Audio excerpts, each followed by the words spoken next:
Gather round, it's me once again, Koinsola Adetumbi, here to bring you up to speed with beautiful stories you may have missed during the week. This is your favorite program, The Diaspora. Please stay tuned.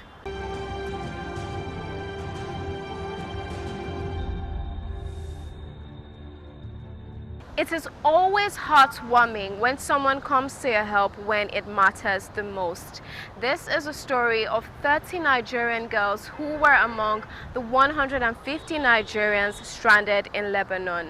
The management of the Nigerians in Diaspora Commission, NIDCOM, had a fruitful meeting with the Lebanese High Commissioner to Nigeria in Abuja on the matter. Enjoy.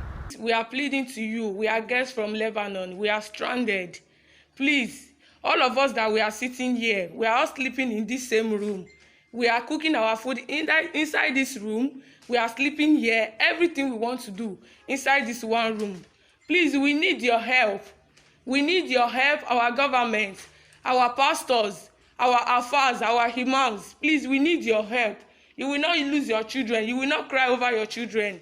Please help us. We have regretted coming to this place already. Please, we need your help. We need to go back to our father's land. We want to come home, please. Everybody, please, plead to the government that we want to come home. Tell them we want to come home. Please, we are begging you. Please, please help us. Help us. We want to come home. Mohamed Buhari, please help us. Help us. Help us. Otedola, Honorable Adeleke, please help us. Honorable Adebutu, please help us. Help us. Pastor T.D. Joshua, we are begging you. Pastor Adeboye, help us. Pastor Omega, Apostle Justice Sulaiman, please help us. Don't let us die in this place. Help us. Thank you. May God bless you and your family. Pastor Genesis, please help us. Please help us. Abike Dabiri, please help us. We are also very happy we heard that on your own you are also working to get these girls back to Nigeria. This is important to us because the relationship between Lebanon and Nigeria goes a very long way back. And these small happenings that are happening cannot just come and destabilize a long-standing relationship. So we are working together to get these girls back to Nigeria. I would like to announce that the Lebanese community has stepped in to finance the return of 150 girls that are stranded in Lebanon. That is on top of the 150 girls that we have returned previously. Also, I would like to commend the government of Oyo State for paying for 55 girls, for the return of 55 girls from his state. As you well know, Doctor, that we have been in close cooperation with the Embassy of Nigeria and Lebanon, and by a close follow-up from NIDCOM and the Honorable Chairman Abike. And we thank you for your follow-up.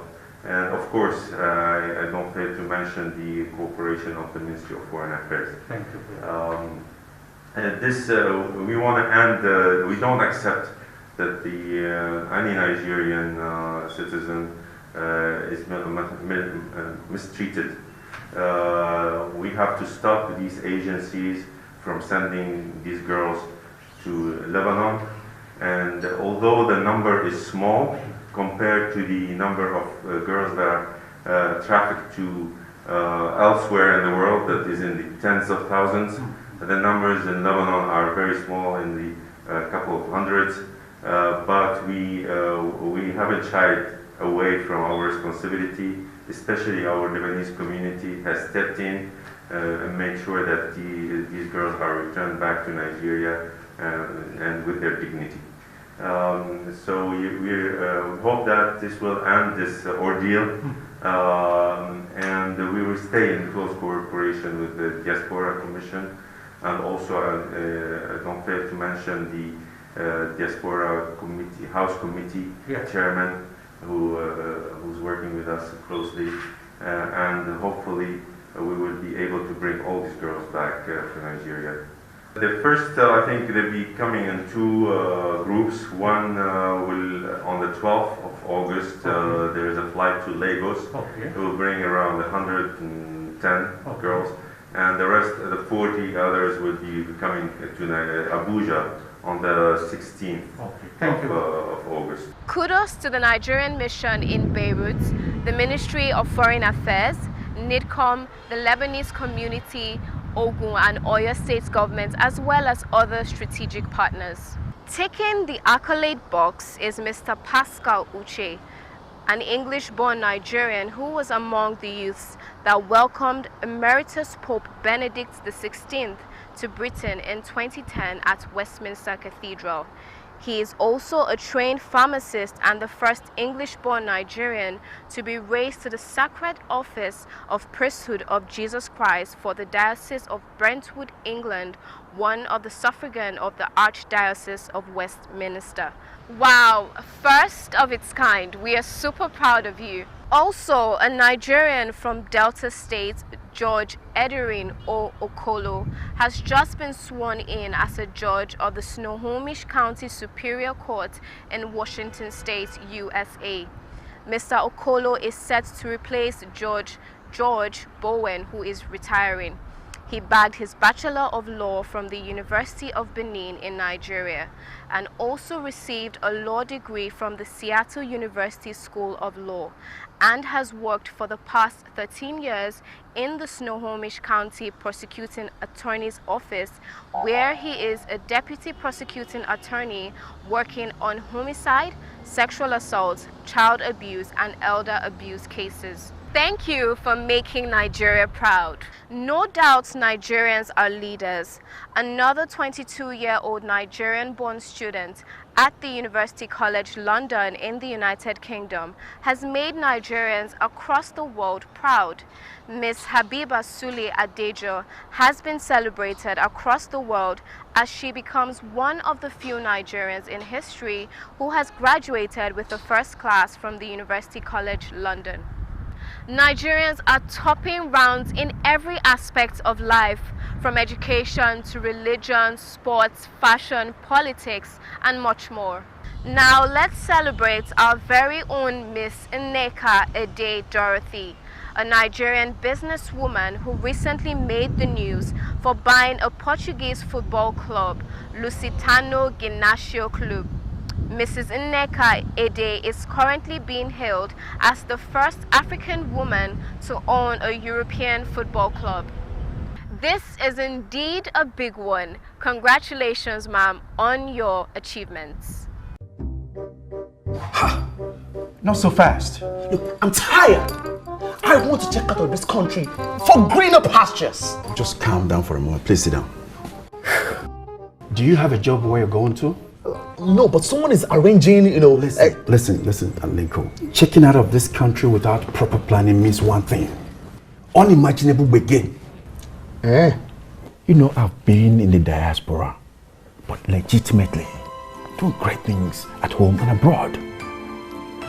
As I've been saying, without the proper footing abroad, the risk is not worth it.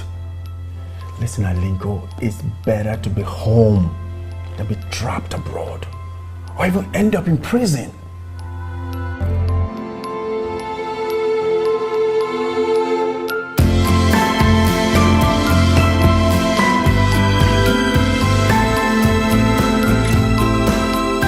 Evacuation update. 300 Nigerians arrived Murtala Mohammed International Airport, Lagos, from the United States of America on the 1st of August 2020 via Ethiopian Airlines. This brings the number of evacuees from the US to a total of 1,430.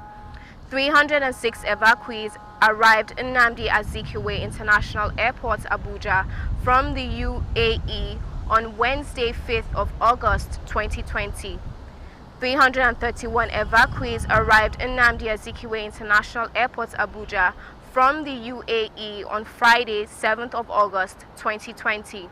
This brings the number of evacuees from the UAE to a total of 2,042. 87 stranded Nigerians arrived in Nnamdi Azikiwe International Airport, Abuja, via Air Sudan on Saturday, the 8th of 2020. Ethiopian Air from Addis Ababa also with 308 Nigerians on board. 327 evacuees arrived in Nnamdi Azikiwe International Airport, Abuja, on August 9, 2020, from the Gatwick Airport, London, UK. 288 evacuees arrived in Nnamdi Azikiwe International Airport, Abuja, from the United Arab Emirates on Monday, the 10th of August 2020, and also 292 on Wednesday, the 12th of August 2020, bringing the total number of evacuees from the UAE to 2,933. 94 out of the 150 stranded Nigerian girls arrived Murtala Mohammed International Airport, Lagos, from Lebanon on Wednesday, the 12th of August 2020. Surviving the diaspora is easy, but the principle is clarity. Let's take a listen to Mr. Michael Ilori as he sheds more light on this. I am Ilori Kayode Michael, Lagos State, Nigeria. I have been in the diaspora for almost a decade now. Left Nigeria December 16, 2010. And I can say it's been wonderful here. I had my BSc in software engineering, where I graduated with a first class. In fact, I was presented with the opportunity to go straight to do my PhD because of my very good result. Shortly afterwards, I got a job as a computer science teacher. And in between, while working, I took my master's, where I finished with a distinction as well. Surviving in the diaspora is easy, but the principle is clarity. Brian Tracy said, one principle to success is clarity. Being clear of what you want is a principle that anyone who wants to survive in the diaspora must be able, to handle. I remember when I came to Malaysia while doing my undergrads, somebody walked to me and said, Mike, can you teach me computer? I was like, yeah, I can teach you computer. And they came to my house and I started by saying a computer is an electronic device that has the ability to take data as input, processes it, and he looked at me like, Mike, teach me computer. I was like, okay, sorry, you find me too theoretical. All right, now let's do something practical then. So I said, this is Microsoft Word, and at some point I could see he was triggered. And he said, teach me computer. I mean computer. I didn't really understand what he was talking about, and he packed up his things and he left. So much later, I get to understand that his concept of computer was different from my concept of computer. I mean, these are things you get to see in the diaspora, but you have a choice, actually. So that's why my philosophy is making a difference wherever I find myself, making a difference, And then my passion is effective leadership. I was once the president of Megastars, where I led a number of students, and it was amazing. In fact, the director of student affairs called me and said, we would like you to be the president of the school, for international students. And I declined because I was already a president, So, yeah, effective leadership. One thing I will say is, in the diaspora, we do not expect that the locals and the foreigners, Nigerians, should be treated at par. You can find such a community where indigenes and foreigners are treated like exactly the same. But then the reality is, we also should be considered as human, especially during this pandemic. A lot of benefits, went to the locals. And at some point I was thinking, do they really care about us? Do they think we are human as well? But then it's one of those things. Determination is necessary if anyone is going to survive in the diaspora. Determination is a key.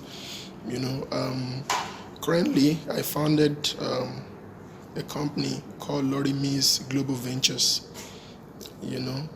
And I can say it's easy to survive in the diaspora, but determination is important. And one more thing, there are lots of talent out there, not just in Malaysia, everywhere there are lots of talents, but we don't have a platform to harness this talent to build our great country, Nigeria. So everyone out there, I want you to understand that the exposure you have learned, the knowledge you have, the skills you have learned in the diaspora, let's go back home. Let's build a country that the coming generations will be proud of. And it's possible. The responsibility lies on you and it lies on me. And I hope one day we will be grateful. And now let's celebrate some of our frontline heroes. Dr. Adeyemi Koka, MBBS, MRCOG, Certified Laparoscopic Surgeon, RCOG, CPE, PGD, Law, Middlesex. Dr. Adeyemi Koka is one of very few doctors in England owning private establishments. Westland Medical Center. He achieved this in collaboration with 6 other colleagues. This hospital serves the local community of Hornchurch in Essex. Dr. Adeyemi Koka is a consultant gynecologist at Northfield Health Brentwood Hospital, Essex and Barking, Havering and Redbridge NHS Trust. He is a BSUG accredited urogynecologist who performs both open and laparoscopic continence surgery, such as laparoscopic colposuspension, laparoscopic sacrocolpopexy, Balcamide bladder neck surgery, and bladder Botox. In his early career, he was a junior doctor at Guy's Hospital, London, and had the Oxford rotation for his registrar training. He completed his gynecology training at St. Mary's Hospital, Paddington, where he gained accreditation in laparoscopic gynecological surgery. He also studied law at Middlesex University, boosting his portfolio. Dr. Adeyemi Koka is a member of both the British Society of Urogynecologists and Gynecology Endoscopists. He was the lead consultant gynecologist at Queen's and King George's Hospital and lead consultant in laparoscopic surgery for Barking, Havering and Redbridge University Hospitals, NHS Trust. The doctor cum lawyer is a well-decorated officer for establishing a handful of accredited national centers for complex management of endometriosis, a gynecological disease that causes excruciating pain and infertility in females of childbearing age. Dr. Koka has made an invaluable contribution to women's health. He also undertakes work in Nigeria on a charitable basis.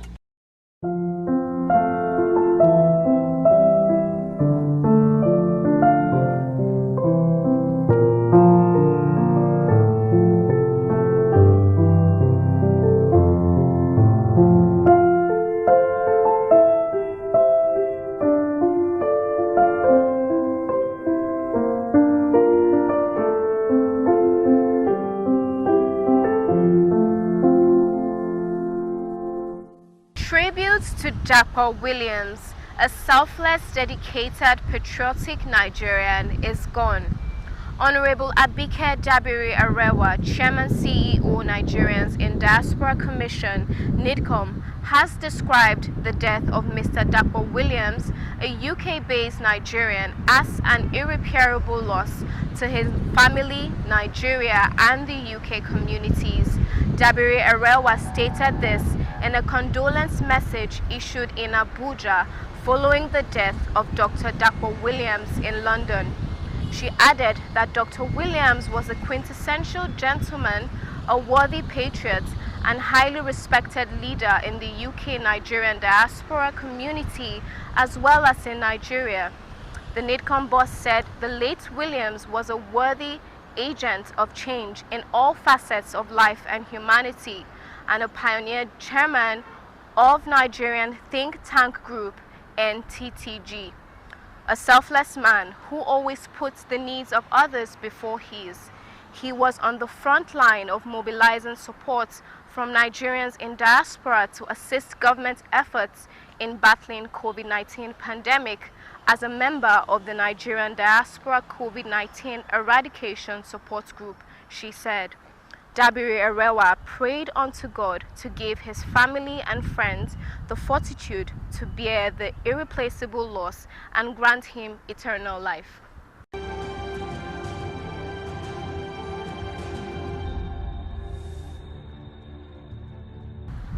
Tribute to Michael Ojo.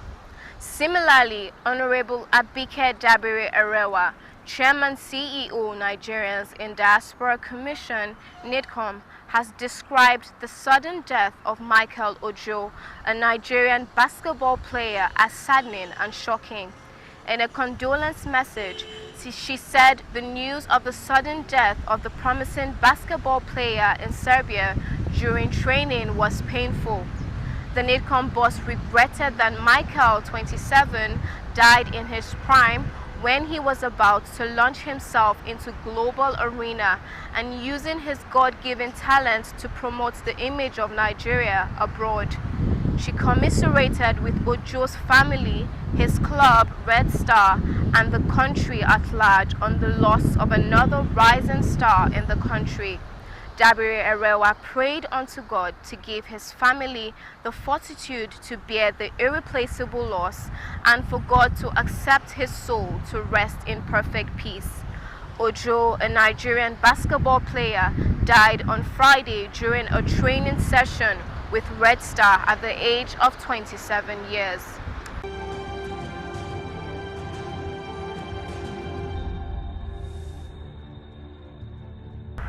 Thank you for staying all through the program. We hope it's been worth your while. And in case you have anything to share with us, please do not hesitate to do so as we expect feedback on our show. Remember, you can reach us on all our social media platforms. On Facebook at Nigerians in Diaspora Commission, on Twitter at NIDCOM_gov, on our Instagram page at NIDCOM_gov, and on our YouTube page at NIDCOM_gov.